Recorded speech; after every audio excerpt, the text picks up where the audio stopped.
Morning! Ito naman ang inyong lola. Nagbabalik. Oy, meron naman tayong bad news. Baka maaaring maapektuhan yung mga income sa Facebook. Diyan sa mga ads on Reels at saka sa mga in-stream ads.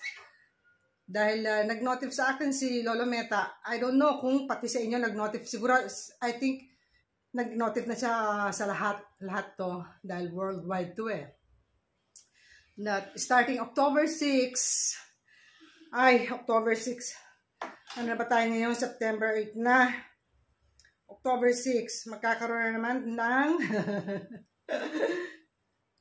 tawag dito. Nasaan na ba siya? Ayan, babasahin natin sa inyo, ha? Terms update for ads on Reels and also in-stream ads. Effective as of October 6, if you don't follow the terms for ads on Reels and in streams ads, you may not be eligible to receive any payments for ads on Reels. O, di ba, sakit? Nag-e-effort ka na makapag-post.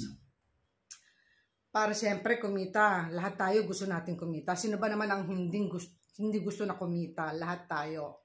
Honestly speaking, kahit naman ako, gusto ko rin kumita. Kaya, ang saya kaya kung kikita ka ng medyo malaki-laki, diba? Masaya rin yun.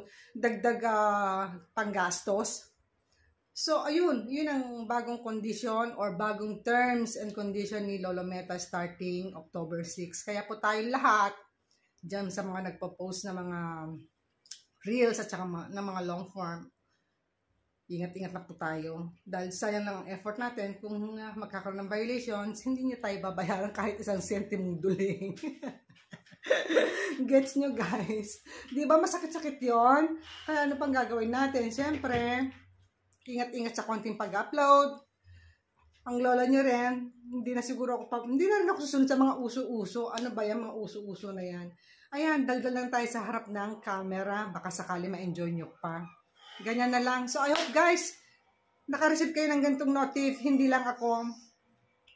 So, bye for now. At pag may mga bagong informasyon naman, i-update ko rin kayo. So, paano ba yan? Dito muna ang lola nyo. At go-gora naman sa galaan.